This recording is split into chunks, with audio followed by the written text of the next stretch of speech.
Very good morning day student. BSc first year में हम पढ़ रहे थे स्टीरियो केमिस्ट्री, जिसमें हमने देखा था स्टीरियो केमिस्ट्री या त्रिविम रसायन का क्लासिफिकेशन या वर्गीकरण, जिसके अंतर्गत हमने त्रिविम रसायन को दो भागों में बांटा था। कौन कौन से थे दो भाग? एक तो भाग था संरचना के आधार पर, जिसमें हमने 5 टाइप पढ़े थे। दूसरा जो भाग था वो कौन सा था? वो था त्रिविम विन्यास या त्रिविम के आधार पर 3D स्ट्रक्चर। और 3D को भी हमने फिर दो भागों में बांटा था, एक था विन्यासी और दूसरा था सरूपण। दो भाग थे त्रिविम के अंदर, एक था विन्यासी और दूसरा था सरूपण। क्लियर? उसके अंदर विन्यासी के अंदर वापस मैंने आपको दो भाग बताए थे, एक था प्रकाशिक ज्यामितीय समावेता, प्रकाशिक समावेता, और दूसरा था ज्यामितीय समावेता। क्लियर? तो हम जो आज टॉपिक स्टार्ट करेंगे वो है विन्यासी समावेता, और विन्यासी समावेता में सबसे पहले चलेंगे प्रकाशिक समावेता के बारे में। ठीक है, ये पढ़ने से पहले एक बार वापस रिमाइंड कर लो त्रिविम रसायन क्या था। त्रिविम रसायन का मतलब है जिसके अंतर्गत कार्बनिक यौगिक की 3D स्ट्रक्चर या 3D विन्यास का निर्धारण किया जाता है। उसके अंतर्गत हम देखते हैं स्टीरियो केमिस्ट्री या समावेता। समावेता का मतलब कि ऐसे कार्बनिक यौगिक जिसके अणुसूत्र समान होते हैं लेकिन भौतिक एवं रासायनिक गुण अलग अलग होते हैं, तो वो क्या कहलाता है? एक दूसरे के आइसोमर, और ये घटना आइसोमेरिज्म कहलाती है। ठीक है, फिर हमने क्लासिफिकेशन देखा था, और उस क्लासिफिकेशन में संरचनात्मक समावेता में हमने 5 प्रकार पढ़ लिए थे। श्रृंखला, फिर स्थिति, उसके बाद में स्थिति के आधार पर, उसके बाद में उसके क्रियात्मक समूह के आधार पर, फिर मध्यावयता और चलावयता। ठीक है, फिर नेक्स्ट जो आता है उसके अंदर विन्यासी और सरूपण। तो हम देख रहे हैं आज विन्यासी समावेता के बारे में, उसके अंदर प्रकाशिक। तो सबसे पहले है प्रकाशिक समावेता क्या है। प्रकाशिक समावेता का मतलब है कि ऐसे कार्बनिक यौगिक जिनके भौतिक एवं रासायनिक गुण, फिजिकल एवं केमिकल कैरेक्टरिस्टिक्स, भौतिक एवं रासायनिक गुण तो समान होते हैं। क्या समान होंगे? भौतिक एवं रासायनिक गुण तो समान होंगे, लेकिन अलग क्या होंगे? प्रकाशिक गुण जो है वो उनके अलग होंगे, तभी तो कहलाएंगे प्रकाशिक समावेता। तो उनके प्रकाशिक गुण अलग अलग होते हैं, तो ऐसे समावेवी एक दूसरे के ऑप्टिकल आइसोमर, और यह घटना ऑप्टिकल आइसोमेरिज्म प्रकाशिक समावेता कहलाती है। अब ये सवाल आता है कि ये प्रकाशिक गुण क्या होते हैं? प्रकाशिक गुण का मतलब क्या है? तो प्रकाशिक गुण का मतलब है कि किसी भी पदार्थ का या कार्बनिक यौगिक का वह गुण जो समतल ध्रुवित प्रकाश को क्या करता है? रोटेट करने की क्षमता रखता है। तो पदार्थ का वह गुण जो समतल ध्रुवित प्रकाश को रोटेट करता है या उसको घूर्णित करता है या घुमा देता है, वह गुण उसका प्रकाशिक गुण या प्रकाशिक सक्रियता कहलाता है। क्या कहलाएगा? प्रकाशिक सक्रियता कहलाता है। क्या करना है? समतल ध्रुवित प्रकाश को घुमाना है। तो पदार्थ का वह गुण जो समतल ध्रुवित प्रकाश को घुमाता है या घुमाने की प्रवृत्ति रखता है, रोटेट करता है, वह उस पदार्थ का प्रकाशिक गुण या फिर प्रकाशिक सक्रियता कहलाती है। पदार्थ समतल ध्रुवित प्रकाश को दो तरह से घुमा सकता है, क्लॉकवाइज और एंटी क्लॉकवाइज। तो अगर कोई कार्बनिक यौगिक जो प्रकाशिक पदार्थ है वो समतल ध्रुवित प्रकाश को क्या करेगा? क्लॉकवाइज घुमाता है, क्लॉकवाइज घुमाता है, तो उसे हम कहेंगे डेक्स्ट्रो रोटेटरी, डेक्स्ट्रो रोटेटरी या दक्षिणावर्त, दक्षिणावर्त। इसी प्रकार से यदि कोई पदार्थ समतल ध्रुवित प्रकाश या प्लेन पोलराइज लाइट को एंटी क्लॉकवाइज घुमाता है, कैसे? एंटी क्लॉकवाइज, तो उसे हम कहते हैं वामावर्त या लेवो रोटेटरी, वामावर्त या लीवो रोटेटरी। ठीक है, तो दो नाम याद रखना है, दक्षिणावर्त और वामावर्त, डेक्स्ट्रो रोटेटरी और लेवो रोटेटरी। जब क्लॉकवाइज घुमाता है तो उसे हम कहेंगे डेक्स्ट्रो रोटेटरी, शॉर्ट में याद रखना डी, और अगर एंटी क्लॉकवाइज घुमाता है तो हम उसे कहेंगे लेवो रोटेटरी, या शॉर्ट में याद रखना है आपको एल। तो यह गुण जिसके अंदर होगा वह क्या कहलाएगा? प्रकाशिक सक्रिय पदार्थ कहलाता है, ऑप्टिकल एक्टिव पदार्थ कहलाता है, और इस गुण को कहते हैं प्रकाशिक गुण या ऑप्टिकल एक्टिविटी, प्रकाशिक सक्रियता कहा जाता है। ठीक है, अब इसके अंदर एक और वर्ड आ रहा है, समतल ध्रुवित प्रकाश। आप कहोगे कि समतल ध्रुवित प्रकाश का मतलब क्या होता है? हमने तो सुना नहीं।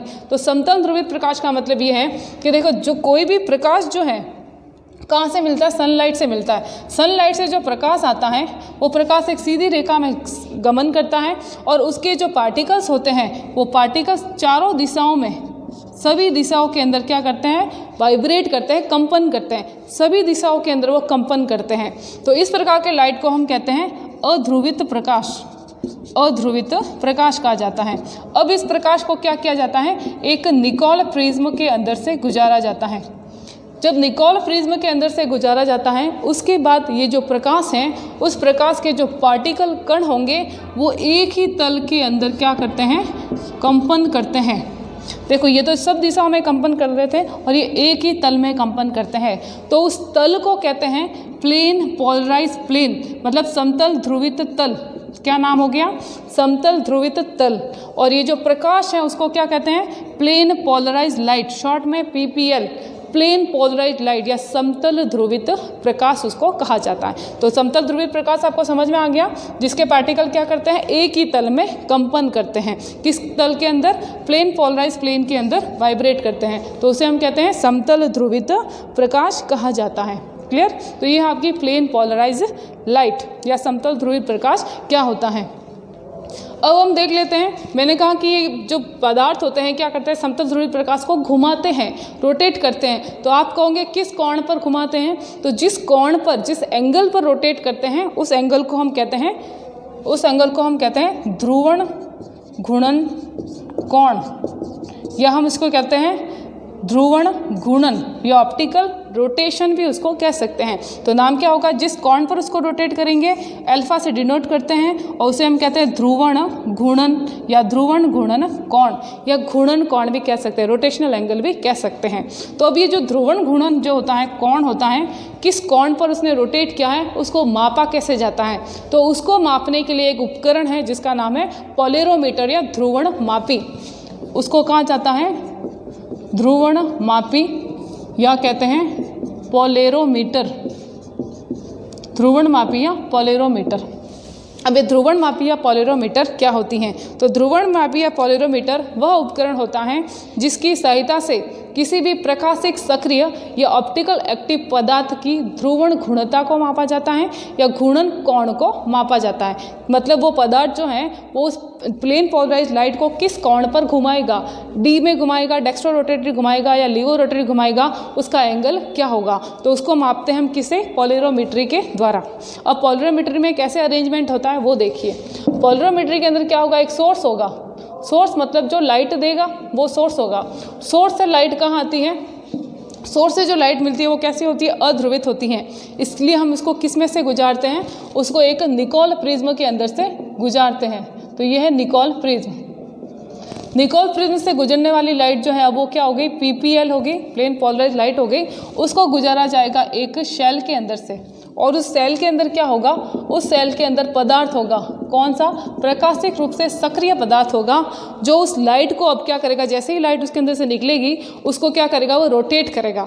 या तो वो उसको रोटेट करेगा क्लॉकवाइज या करेगा एंटी क्लॉकवाइज। तो जिस कोण पर रोटेट करेगा उस कोण का मान हमें प्राप्त हो जाएगा। यहाँ से निकलने के बाद लाइट निकलेगी एक एनालाइजर में, और एनालाइजर से लाइट जाएगी एक कंप्यूटर के अंदर, ठीक है। और इस कंप्यूटर के अंदर, उस कंप्यूटर के अंदर क्या होगा, हमें पता चल जाएगा कि उसके एंगल का मान क्या है, ठीक है। उसके एंगल के मान को हम निकालते हैं अल्फा से, मान को निकालते हैं अल्फा से, और अल्फा को कहते हैं हम ध्रुवण घूर्णन कोण, ध्रुवण घूर्णन कोण। अब ये ध्रुवण घूर्णन कोण का जो मान प्राप्त होता है वो मान आपका प्राप्त होता है एक फॉर्मूले के द्वारा। ये है alpha T degree centigrade lambda equal to alpha L into C, ठीक है। ये आपका एक मान प्राप्त होता है। यहाँ पे T डिग्री सेंटीग्रेड का मतलब है टेम्परेचर, लैम्डा का मतलब होता है तरंग दैर्ध्य या वेव लेंथ। उसके बाद में C क्या है, C है उस पदार्थ की सांद्रता, जो पदार्थ हमने भरा है उसकी सांद्रता है C। L क्या है, L है उस सेल की लंबाई, सेल की लंबाई क्या है वो। और अल्फा क्या है, अल्फा है आपका ध्रुवण कोण, ठीक है। तो ये आपको मान वहाँ पे प्राप्त होता है। अब अगर ये मान जो है इसे हम कहते हैं ध्रुवण घूर्णन कोण। इसको अगर हम विशिष्ट परिस्थितियों में ज्ञात करते हैं, कुछ स्पेशल कंडीशन में ज्ञात करते हैं, तब उसे हम कहते हैं स्पेसिफिक कोण या विशिष्ट ध्रुवण घूर्णन कोण। विशिष्ट कोण या विशिष्ट या स्पेसिफिक ध्रुवण घूर्णन कोण कब, जब स्पेशल कंडीशन हो। स्पेशल कंडीशन कौन से, जब सांद्रता 1 ग्राम पर ml हो, उसके अलावा जो उसकी लंबाई है L वो कितनी हो, 1 डेसीमीटर हो, 1 डेसीमीटर हो। अगर ये स्पेशल कंडीशन है, स्पेसिफिक कंडीशन है, इस कंडीशन में आप इसका मान निकालोगे तो इस मान को हम क्या कहेंगे, इस मान को हम कहेंगे विशिष्ट ध्रुवण घूर्णन। इसे कहेंगे विशिष्ट ध्रुवण घूर्णन। ठीक है। तीसरा जो है वो आता है आणविक घूर्णन। आणविक घूर्णन कोण का मतलब है कि जो मान हमें प्राप्त हुआ है उसको उस पदार्थ के अणुभार से गुणा कर दिया जाए। जैसे देखो ये मान हमें जो प्राप्त हुआ इसको मैंने गुणा कर दिया अणुभार से। ठीक है। या फिर मैं इसको यहाँ पे भी गुणा कर सकती हूँ अणुभार से। m क्या है? अणुभार, मॉलिक्यूलर वेट। तो अब हमें जो मान प्राप्त हुआ उसको हम कहते हैं आणविक घूर्णन कोण या मॉलिक्यूलर रोटेशनल एंगल इसको कहा जाता है। तो जो आणविक कोण का जो मान प्राप्त कब होगा? जब उसको मॉलिक्यूलर वेट से गुणा करेंगे। तो 3 मान एक तरह से हमें प्राप्त हो गए। पहला तो सिंपल ध्रुवण गुणन का मान, स्पेसिफिक ध्रुवण गुणन जब स्पेसिफिक कंडीशन है, और तीसरा मॉलिक्यूलर ध्रुवण गुणन, आणविक घूर्णन, जब इसके अंदर हम मॉलिक्यूलर वेट से गुणा करते हैं। ठीक है। तो ये क्या है? ये है ध्रुवण मापी के बारे में। ध्रुवण मापी कहाँ काम आती है? ध्रुवण कोण को ज्ञात करने के लिए काम आएगी। समझ में आ गया इतना? ठीक है। अब जो है अगला टॉपिक, इसी के अंदर अपना अगला टॉपिक है कि कोई भी पदार्थ अगर प्रकाशिक रूप से सक्रिय होगा, आगे प्रकाशिक समावेता देगा, तो उनके लिए शर्त क्या है, कंडीशन क्या है। तो हम बात करते हैं इनकी शर्त या कंडीशन की। तो प्रकाशिक समावेता के लिए 3 कंडीशन होनी जरूरत है। प्रकाशिक समावेता के लिए क्या है? 3 शर्त, कंडीशन। पहली कंडीशन तो ये है कि इसके अंदर कीरेल सेंटर होना चाहिए। क्या होना चाहिए? कीरेल सेंटर या कीरेल कार्बन होना चाहिए। दूसरी जो शर्त है वो है मिरर इमेज होना चाहिए, प्रतिबिंब रूपी या एक दूसरे के मिरर इमेज होने चाहिए। तीसरा क्या है? किसी भी प्रकार का एलिमेंट ऑफ सिमेट्री नहीं होना चाहिए।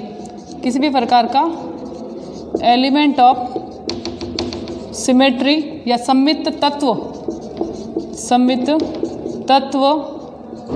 जो है वो नहीं होना चाहिए। तो कीरेल सेंटर होना चाहिए, मिरर इमेज होनी चाहिए और एलिमेंट ऑफ सिमेट्री नहीं होना चाहिए। ये 3 कंडीशन उसके अंदर फॉलो होती हैं तो कोई भी पदार्थ प्रकाशिक समावेता देगा कि हम कह सकते हैं कि वो क्या होगा? प्रकाशिक रूप से सक्रिय होगा। तो अब ये क्या है? कीरेल सेंटर क्या है? तो सबसे पहले देखो कीरेल सेंटर, कीरेल कार्बन का मतलब क्या होता है? तो कीरेल कार्बन का मतलब है कि किसी भी यौगिक के अंदर अगर उसका कार्बन सेंटर 4 अलग अलग समूह से घिरा हुआ है या कार्बन की जो चारों वैलेंसी होती हैं, चारों वैलेंसी पर 4 अलग अलग ग्रुप लगे हुए हैं, तो उस सेंटर को कहते हैं कीरेल सेंटर और उस कार्बन को कहते हैं कीरेल कार्बन। ठीक है। तो कीरेल कार्बन आपको समझ में आ गया। कीरेल कार्बन का मतलब है कि वो कार्बन जो 4 अलग अलग समूह से घिरा हुआ रह गया या चारों वैलेंसी पर 4 अलग अलग समूह होते हैं, जैसे ABCD चारों अलग अलग हैं, तो मैं इसे कहूँगी कीरेल सेंटर और इसको कार्बन स्टार के रूप में डिनोट करूँगी। तो अगर ये कंडीशन है तब वो ऑप्टिकल एक्टिव कंपाउंड होगा, प्रकाशिक समावेता देगा, अदरवाइज नहीं देगा। ठीक है। दूसरी कंडीशन क्या है? दूसरी है कि मिरर इमेज होना चाहिए, लेकिन एक दूसरे को ओवरलैप नहीं करना चाहिए। कैसे? देखो ये एक दूसरे के क्या है? ओवरलैप है। ठीक है। ये इसका मिरर इमेज आपको दिख रहा है। अगर मैं कहूँ कि इसको लाके इसके ऊपर रख दो तो क्या ये एक दूसरे को ओवरलैप कर रहा है? नहीं कर रहा है। अगर मैं कहूँ कि ऐसे, तो देखो अभी ओवरलैप कर रहा है। ठीक है। लेकिन अगर ये मिरर इमेज और एक दूसरे को ओवरलैप नहीं कर रहे हैं तो हम कहते हैं ये प्रतिबिंब रूपी हैं, प्रकाशिक समावेता देंगे। ठीक है। तो मिरर इमेज तो होना चाहिए लेकिन ओवरलैप नहीं होना चाहिए। तो जैसे कि कोई एग्जाम्पल मैंने ले लिया, ये एक लैक्टिक एसिड का एग्जाम्पल है।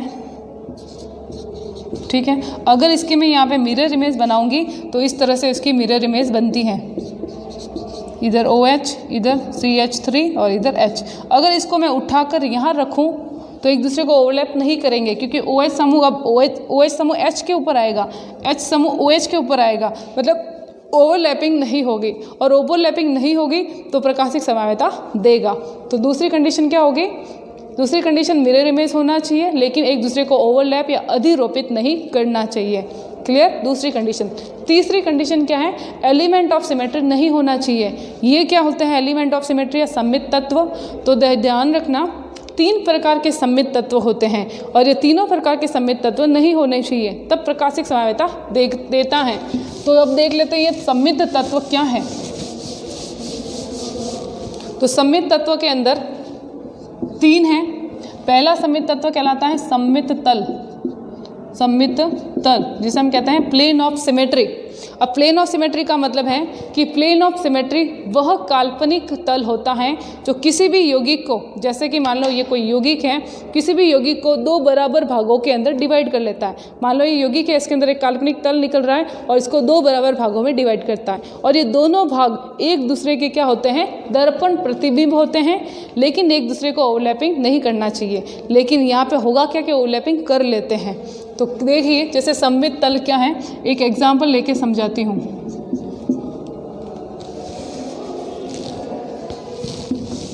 एक एग्जाम्पल लेते हैं अपन टार्टरिक एसिड का।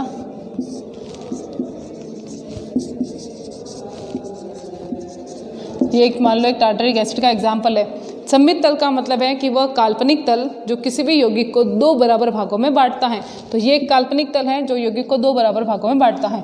दोनों भाग एक दूसरे के मिरर इमेज या दर्पण प्रतिबिंब होते हैं। तो आपको दिख रहा है, ऐसा लग रहा है कि ये इसकी इमेज है, दिख रहा है आपको। तो दोनों भाग एक दूसरे के दर्पण प्रतिबिंब होते हैं और एक दूसरे को क्या कर ले, अधिरोपित कर रहे हैं। अगर मैं इसको तोड़ के यहाँ उसके ऊपर ले जाऊँगी तो OH पे आ जाएगा, H के ऊपर आ जाएगा, और COH के ऊपर आ जाएगा। मतलब ओवरलैपिंग कर रहे हैं, और ओवरलैपिंग कर रहे हैं इसे कहते हैं इसका आंतरिक प्रतिकार, इंटरनल कंपेंशन, इसे कहते हैं आंतरिक प्रतिकार। और आंतरिक प्रतिकार की वजह से इनका जो प्रकाशिक घूर्णन होगा, एक D में घुमा रहा है, एक L में घुमा रहा है, तो एक दोनों का जो घूर्णन होगा वो एक दूसरे को कैंसिल कर देगा। तो टोटल घूर्णन कितना हो जाएगा, 0। तो टोटल घूर्णन जो हो जाएगा इनका वो 0 हो जाएगा। ठीक है, आंतरिक प्रतिकार के कारण इनका आंतरिक घूर्णन समाप्त हो जाएगा। इसलिए ये प्रकाशिक रूप से क्या कहलाएंगे, प्रकाशिक रूप से अक्रिय होंगे, सक्रिय नहीं होंगे, ऑप्टिकली इनएक्टिव होंगे। ऑप्टिकली इनएक्टिव या प्रकाशिक रूप से अक्रिय, और प्रकाशिक रूप से अक्रिय हैं तो प्रकाशिक समावेता नहीं देंगे। ठीक है, तो ये कहलाता है प्लेन ऑफ सिमेट्री या सममित तल। दूसरा आता है सममित केंद्र, सेंटर ऑफ सिमेट्री। सममित केंद्र का मतलब क्या होता है, सममित केंद्र का मतलब है कि अगर किसी सेंटर से एक तरफ जाने पर हमें यहाँ पे मान लो कोई एक ग्रुप मिल रहा है, और उसी लंबाई में, मतलब उतनी ही दूरी पर दूसरी तरफ जाने पर सेम ग्रुप की प्राप्ति होती है, तो मतलब यहाँ पे क्या है, सममित केंद्र है। और सममित केंद्र है तो प्रकाशिक समावेता नहीं देगा। ठीक है, जैसे कि देखो ये सेंटर है, मान लो ये भी इसका सेंटर तो नहीं, इसका सेंटर तो यहाँ है, लेकिन मैं अगर यहाँ जाऊँ तो यहाँ मुझे OH समूह मिलता है, फिर आगे जाऊँ तो मुझे एक और OH समूह मिलता है, या फिर मैं यहाँ से ही बात करूँ, ये OH और यहाँ पे H है। ठीक है, तो इसके अंदर सममित केंद्र नहीं है। अगर सममित केंद्र होता है, इधर OH इधर गई तो इधर भी समान दिशा में OH, तो दोनों तरफ अगर मुझे समान समूह मिलता है उस केंद्र से, तो मैं कहती हूँ वो केंद्र कैसा है, सममित केंद्र है। और सममित केंद्र होने पर प्रकाशिक समावेता नहीं देता है। ठीक है, तीसरा आता है इसके अंदर सममित अक्ष। सममित अक्ष, सममित अक्ष का मतलब होता है कि वह काल्पनिक अक्ष, ये मान लो एक सममित अक्ष है, ठीक है, इसके ऊपर एक काल्पनिक अक्ष गुजर रही है, तो वह काल्पनिक अक्ष जिसके समक्ष अगर मैं किसी यौगिक को रोटेट करती हूँ, देखो मैं इसको रोटेट कर रही हूँ, फिर मैं इसको वापस यहाँ से यहाँ रोटेट कर रही हूँ, तो उसके सममित अक्ष हैं, उस अक्ष के सापेक्ष किसी पदार्थ को घूर्णित करने पर, रोटेट करने पर वह अपने मूल रूप को क्या करता है, वापस प्रदर्शित करता है। तो वहाँ पे सममित अक्ष की उपस्थिति होती है, और सममित अक्ष है मतलब प्रकाशिक समावेता नहीं देगा। जैसे कि सिंपल उदाहरण मैं आपको बताती हूँ। एक ये उदाहरण है, मान लो जैसे कि ऑक्सीजन, और यहाँ पे आपका H1, यहाँ पे H2। ठीक है, 180 डिग्री के कोण पर मैंने इसको घुमाया तो H2 इधर आ गया, H1 इधर आ गया। ठीक है, सममित अक्ष में याद रखना 360 डिग्री तक घुमाना होता है, कितना, 360 डिग्री तक। फिर 180 और घुमाया, 180 डिग्री और घुमा देते हैं तो वापस क्या आ गया, H इधर आ गया और H2 इधर आ गया। अब देखो इस यौगिक को जो नंबर 1 है उसको हम 360 तक घुमाते हैं तो हमें जो नंबर 3 मिला वो और वो कैसा है, सेम है, मूल रूप है। इसका मतलब किसी भी यौगिक को किसी भी अक्ष के सापेक्ष, काल्पनिक अक्ष के सापेक्ष 360 डिग्री पर घुमाने पर अगर वह अपने मूल रूप को, ओरिजिनल रूप को प्रदर्शित करता है, कर रहा है, तो उसे हम कहते हैं उसमें सममित अक्ष उपस्थित है। और सममित अक्ष है तो प्रकाशिक समावेता नहीं देगा। ठीक है, तो ये कहलाता है आपका सममित अक्ष। सममित अक्ष की सममिति कैसे निकाली जाती है, तो आप याद रखना 360/θ, जो कोण होता है उस पर थीटा का मान लगाया जाता है 360 के अंदर, और उसकी सममिति निकाली जाती है। ठीक है। तो ये तो ज़्यादा इंपॉर्टेंट नहीं है, आपको याद रखना है सममित तल का मतलब क्या है। तो सममित तत्व कितने हो गए? 3 हो गए, सममित तल, सममित केंद्र और सममित अक्ष। ये तीनों जो है सममित तत्व कहलाते हैं, और अगर ये उपस्थित हैं तो पदार्थ जो है वो प्रकाशिक समवायता नहीं देगा, ठीक है। और उसके बाद में आपको याद रखना किरण सेंटर होना चाहिए और मिरर इमेज होनी चाहिए। ये कंडीशन है प्रकाशिक समवायता को देने के लिए, प्रकाशिक समावयवी होने के लिए, ठीक है। जब उसके अंदर ये होगा तो हम कहेंगे वो प्रकाशिक रूप से सक्रिय है। तो ये है प्रकाशिक समवायता के बारे में।